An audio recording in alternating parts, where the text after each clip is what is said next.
La nuit est lourde, étouffante, comme seul l'été du Kentucky sait en fabriquer. Nous sommes à Louisville. Les grillons saturent l'air de leur crissement monotone. Dans une rue résidentielle, les fenêtres des maisons sont closes.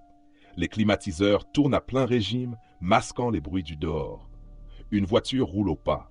Ses phares sont éteints. Elle s'arrête devant une maison en apparence ordinaire. Une maison en briques qui ressemble à toutes les autres. Pourtant, derrière les murs de cette bâtisse, le silence a été acheté au prix fort. Les cloisons ont été renforcées. De la mousse isolante a été injectée dans les moindres interstices. Fenêtres calfeutrées, portes scellées. Une véritable boîte noire. Une chambre de torture acoustique conçue pour absorber les cris pour que la terreur reste confinée entre quatre murs. À l'intérieur, un homme sourit. Il regarde une femme attachée. Elle pleure. Elle supplie. Elle croit encore que l'être humain a des limites. Elle se trompe. Cet homme s'appelle Mel Ignatov. Et ce qu'il s'apprête à commettre va déclencher l'un des plus grands séismes judiciaires de l'histoire criminelle américaine. Imaginez un instant. Un crime d'une perversité absolue. Un coupable identifié, traqué, traîné devant les tribunaux. Les procureurs sont confiants. La famille de la victime attend que le marteau de la justice s'abatte. Et puis, le verdict tombe. Un mot, un seul, acquitté. L'homme ressort libre. Il sourit aux caméras de télévision.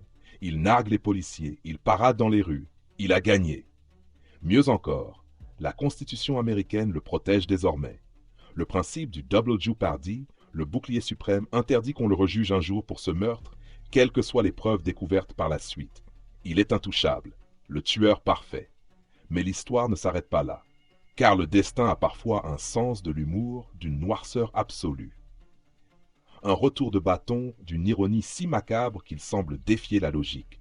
Bienvenue dans l'affaire Mel Ignatov. Une plongée dans les méandres d'une enquête ratée, d'une faille juridique révoltante et d'un dénouement que personne, absolument personne, n'aurait pu anticiper. Le 24 septembre 1988, le soleil se lève à peine sur Louisville. Mais l'angoisse, elle, est déjà bien éveillée chez les Schaeffer. Brenda Sue Schaeffer a 36 ans. Elle est technicienne de laboratoire médical. Une femme douce, solaire, d'une ponctualité irréprochable. Son quotidien est réglé comme une horloge. La veille, elle est sortie retrouver son ancien compagnon, Mel Ignatov, afin de lui rendre plusieurs cadeaux après leur rupture. Elle devait rentrer chez ses parents dans la soirée. Elle ne rentre jamais. Au fil de la nuit, sa mère, Essie Schaeffer, s'inquiète. Les appels se multiplient. La famille tente de comprendre où Brenda a pu passer. Chacun sait que ce comportement ne lui ressemble pas. Plus les heures défilent, plus une certitude s'installe. Quelque chose de grave est arrivé. Le lendemain matin, l'angoisse bascule dans l'horreur. Une patrouille repère la voiture de Brenda, une Buick Regal blanche de 1984, immobilisée sur le bas-côté de l'Interstate 64, à moins d'1 kilomètre de la maison familiale. Elle est abandonnée. Les policiers s'approchent prudemment. Au premier regard, quelque chose ne colle pas. Le pneu arrière est à plat. Il ne s'agit pas d'une simple crevaison, il a été volontairement percé. Puis les enquêteurs remarquent que la lunette arrière a été brisée. À l'intérieur, l'habitacle est sens dessus dessous. L'autoradio a disparu. Des papiers sont éparpillés. Quelqu'un semble avoir tenté de forcer le coffre.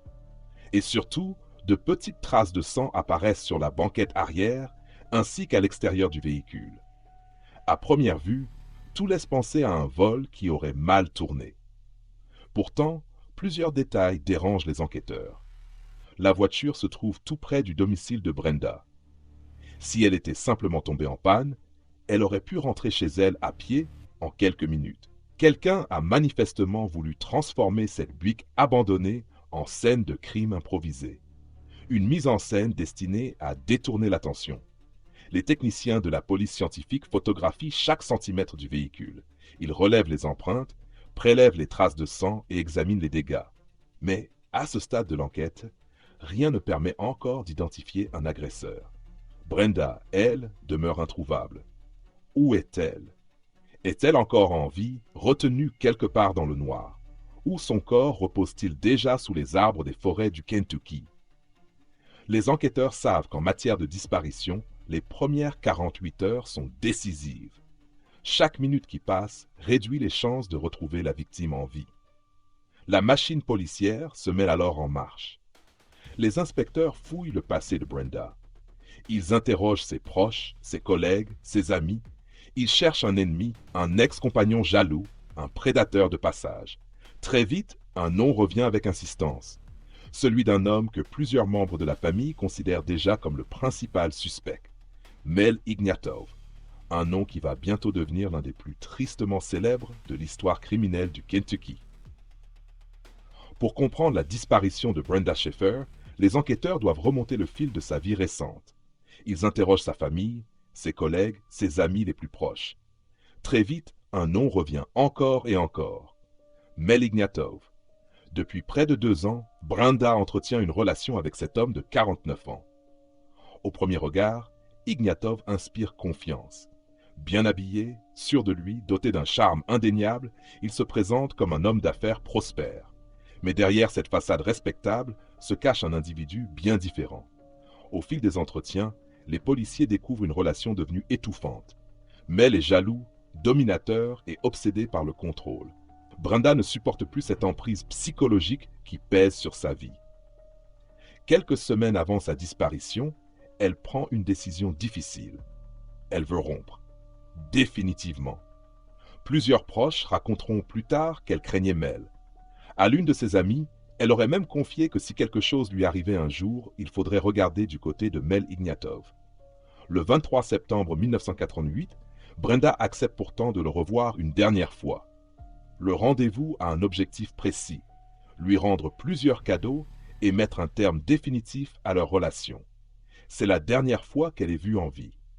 Les enquêteurs se rendent rapidement chez Ignatov. L'homme les reçoit sans difficulté. Il paraît calme.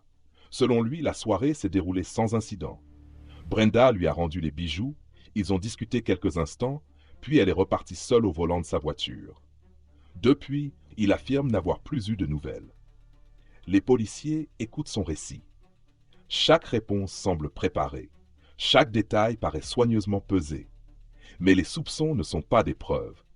Pour l'instant, ils ne disposent que d'intuition et de témoignages. Rien qui permette d'inculper officiellement Mel Ignatov. Pourtant, plusieurs enquêteurs sont déjà convaincus qu'ils regardent le principal suspect droit dans les yeux. Ils ignorent encore à quel point ils ont raison. Les jours deviennent des semaines. Les semaines deviennent des mois. L'affaire Brenda Schaeffer occupe désormais une place importante dans les médias du Kentucky. Chaque nouveau reportage accroît la pression sur les enquêteurs. Mais malgré les recherches, Brenda demeure introuvable.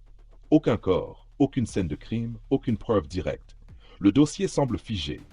Pourtant, les policiers refusent d'abandonner la piste Mel Ignatov. En examinant son entourage, ils découvrent le nom d'une femme qui apparaît régulièrement dans son emploi du temps. Mary Ann Shore, une ancienne compagne avec laquelle Ignatov entretient toujours une relation ambiguë. Les enquêteurs commencent à s'intéresser à elle. Au début, Mary Ann affirme ne rien savoir, mais plusieurs éléments attirent l'attention du FBI. Le soir de la disparition de Brenda, Mary Ann devait assurer un babysitting. Elle l'a annulé à la dernière minute. Un détail qui intrigue les agents fédéraux. Les interrogatoires se succèdent. La pression augmente. Mary Ann paraît nerveuse, contradictoire, parfois terrifiée. Pendant ce temps, les enquêteurs continuent d'explorer le passé de Mel Ignatov. Ils découvrent un homme manipulateur, capable d'exercer une influence considérable sur les personnes qui l'entourent. Pourtant, malgré les soupçons grandissants, le dossier reste bloqué. Les mois passent. Aucune preuve matérielle ne relie directement Ignatov à la disparition de Brenda. Et sans preuve, la justice ne peut agir. Le temps joue en faveur du suspect. Chaque jour qui passe éloigne un peu plus les enquêteurs de la vérité. Ou du moins, c'est ce qu'Ignatov croit. À mesure que l'enquête avance, une certitude s'impose chez les policiers. Mel Ignatov sait ce qui est arrivé à Brenda Schaeffer. Mais savoir n'est pas prouvé. Et c'est précisément là que commence leur cauchemar. Les agents du FBI et les détectives de Louisville accumulent les témoignages. Ils analysent les déplacements du suspect, ils vérifient ses déclarations, ils interrogent son entourage. Pourtant, chaque piste finit par déboucher sur une impasse. Ignatov reste prudent, extrêmement prudent. Lorsqu'on lui propose de se soumettre à un examen polygraphique, il refuse. Il invoque des problèmes cardiaques. Légalement, personne ne peut l'y contraindre. Une fois encore, les enquêteurs se heurtent à un mur. Pendant ce temps, Marianne Shore continue d'être interrogée. Les mois passent, encore et encore. Les agents reviennent la voir. Ils confrontent ses déclarations, soulignent les incohérences. La pression psychologique devient immense. Peu à peu, les certitudes de Marianne commencent à se fissurer. Les enquêteurs le sentent. Quelque chose est en train de céder, mais ils ignorent encore quand. Et surtout, ils ignorent encore l'horreur que cette femme porte en elle depuis plus d'1 an. Pendant ce temps, Mel Ignatov poursuit sa vie. Il travaille, sort, voit ses amis. Aux yeux du public, il reste un homme libre. Pour la famille Schaeffer, cette liberté est insupportable. Chaque jour sans réponse est une nouvelle blessure. Chaque nuit sans justice est un rappel cruel de l'absence de Brenda. Puis arrive janvier 1990. Après des mois de pression constante, Marianne Shore finit par craquer. Et lorsqu'elle commence enfin à parler, toute l'affaire bascule. Parce que ce qu'elle va raconter dépasse largement ce que les enquêteurs avaient imaginé. Plus d'1 an s'est écoulé depuis la disparition de Brenda Schaeffer. Pour beaucoup, l'enquête semble dans l'impasse. Pas pour le FBI. Les agents sont convaincus que Mel Ignatov est responsable. Le problème n'est plus de savoir qui a commis le crime. Le problème est de le prouver. Alors, les enquêteurs changent de stratégie. Plutôt que de concentrer tous leurs efforts sur Ignatov, ils s'intéressent à la personne qui gravite autour de lui depuis le début de l'affaire. Marianne Shore. Les agents fédéraux reprennent chaque déclaration qu'elle a faite depuis le début de l'enquête. Ils comparent ses versions, ils analysent ses contradictions. Ils reviennent la voir encore et encore. Chaque entretien ajoute une nouvelle fissure dans son récit. Au fil des mois, Marianne apparaît de plus en plus nerveuse. Ses réponses changent. Ses souvenirs deviennent flous. Son assurance disparaît. Les enquêteurs comprennent alors qu'ils ne sont peut-être plus très loin de la vérité. Ils savent aussi une chose essentielle. Si quelqu'un peut faire tomber Mel Ignatov, ce ne sera probablement pas une preuve matérielle. Ce sera Marianne Shore. Au début de l'année 1990, la pression devient insoutenable. Depuis des mois, Marianne Shore vit avec un secret dont le poids semble l'écraser un peu plus chaque jour. Les enquêteurs poursuivent leur travail méthodiquement. Pas de menaces, pas de coups d'éclat, simplement une certitude répétée encore et encore. Ils savent qu'elle cache quelque chose. Puis un jour, la digue cède. Marianne accepte enfin de parler. Ce qu'elle révèle dépasse les pires craintes des enquêteurs. Elle raconte qu'elle était présente le soir du 23 septembre 1988. Elle confirme que Brenda Schaeffer est entrée dans une maison lui appartenant. Puis elle décrit l'horreur. Selon son récit, Mel Ignatov a ligoté Brenda, l'a agressée sexuellement et l'a torturée pendant des heures. Mary Ann admet avoir assisté à la scène. Elle reconnaît également avoir pris des photographies à la demande d'Ignatov. Les enquêteurs restent silencieux. Même après des mois passés sur cette affaire, ce qu'ils entendent dépasse tout ce qu'ils avaient imaginé. Mais une question demeure. Où est Brenda? Marianne affirme connaître la réponse. Et pour la première fois depuis plus d'1 an, les enquêteurs entrevoient la possibilité de retrouver la victime. Guidés par Marianne Shore, les enquêteurs quittent Louisville. Direction le comté d'Oldham, dans le Kentucky. Une zone isolée, boisée, loin des regards. Là, Marianne désigne un secteur précis. Les fouilles commencent immédiatement. Des agents creusent. Les heures passent. Puis, soudain, les pelles rencontrent quelque chose. Sous la terre apparaît une bâche. À l'intérieur se trouvent les restes de Brenda Schaeffer. Après 16 mois d'incertitude, la famille obtient enfin la réponse qu'elle redoutait depuis le premier jour. Brenda est morte. L'autopsie confirme rapidement que la disparition n'était pas une fugue ni un accident. C'est un homicide. Les aveux de Marianne et la découverte du corps bouleversent totalement l'enquête. Pour les policiers, le puzzle est enfin en train de prendre forme. Pour Mel Ignatov, les murs commencent à se refermer. Les procureurs disposent désormais d'un témoin direct. Ils disposent également du corps de la victime. Après plus d'1 an de frustration et d'impasse, la justice semble enfin tenir son homme. Mais personne n'imagine encore que le plus grand choc de cette affaire est à venir. Car malgré l'horreur des révélations de Marianne Shore, Malgré la découverte du corps et malgré les soupçons accablants qui pèsent sur lui, Mel Ignatov va bientôt accomplir l'impensable. Il va réussir à convaincre un jury de le laisser repartir libre. Après 16 mois d'enquête, le dossier connaît enfin son tournant décisif. Marianne Shore a parlé. Elle a conduit les enquêteurs jusqu'au corps de Brenda Schaeffer. Elle a décrit le meurtre. Elle a raconté son propre rôle dans cette nuit d'horreur. Pour les autorités, le temps de l'attente est terminé. Mel Ignatov est arrêté. Lorsque les policiers viennent le chercher, le principal suspect de l'affaire ne s'effondre pas. Comme depuis le début, il affiche un calme déconcertant. Aucune panique, aucun remords, aucune émotion visible. Les menottes se referment sur ses poignets, tandis qu'il est conduit hors de son domicile, sous les regards des journalistes et des voisins. Après plus d'1 an de traque, les enquêteurs pensent enfin tenir l'homme qu'ils recherchent depuis le premier jour. Mais une question demeure. Pourquoi? Pourquoi Brenda Schaeffer est-elle morte? Au fil des témoignages, des déclarations de Marianne Shore et des éléments recueillis par le FBI, un portrait glaçant se dessine, celui d'un homme incapable d'accepter le rejet. Depuis plusieurs semaines, Brenda avait décidé de mettre fin à leur relation, une décision que Mel Ignatov semblait incapable d'accepter. Pour l'accusation, le mobile est clair. Derrière la rupture se cachait un homme obsédé par le contrôle et la domination. Les violences infligées à Brenda montrent que son objectif n'était pas seulement de lui ôter la vie. Les enquêteurs estiment qu'il cherchait également à l'humilier, à la soumettre et à exercer sur elle un pouvoir absolu jusqu'à son dernier souffle.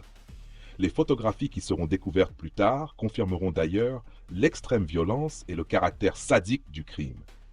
Pour les procureurs, le meurtre de Brenda Schaeffer est l'aboutissement d'un mélange toxique de jalousie, de besoin de contrôle et de sadisme sexuel. Ce n'est pas un acte impulsif. C'est un crime qui, selon l'accusation, a été préparé, planifié, mis en scène. La découverte du corps et les révélations de Marianne Shore provoquent une onde de choc dans tout le Kentucky. Les médias s'emparent de l'affaire. Les chaînes de télévision suivent chaque rebondissement. Pour la famille Schaeffer, l'espoir renaît enfin. Après des mois d'incertitude, ils pensent que la vérité va être reconnue devant un tribunal. Ils ignorent encore que le pire échec judiciaire de toute cette affaire est sur le point de se produire. En 1991, le procès de Mel Ignatov s'ouvre dans le comté de Kenton. L'affaire est devenue l'une des plus médiatisées du Kentucky.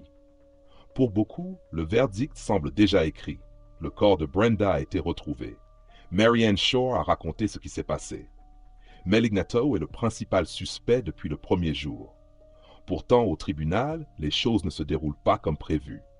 La défense concentre toute sa stratégie sur un objectif unique: détruire la crédibilité de Marianne Shore. Les avocats rappellent au jury qu'elle a participé à la dissimulation du crime, qu'elle a menti pendant des mois, qu'elle a obtenu des avantages judiciaires en échange de sa coopération. Peut-on condamner un homme sur la parole d'une complice? C'est la question que la défense répète inlassablement. Jour après jour, témoin après témoin, le doute s'installe. Et dans un procès pénal américain, le doute profite toujours à l'accusé. Lorsque les jurés se retirent pour délibérer, l'atmosphère est électrique. Puis vient le verdict. Non coupable.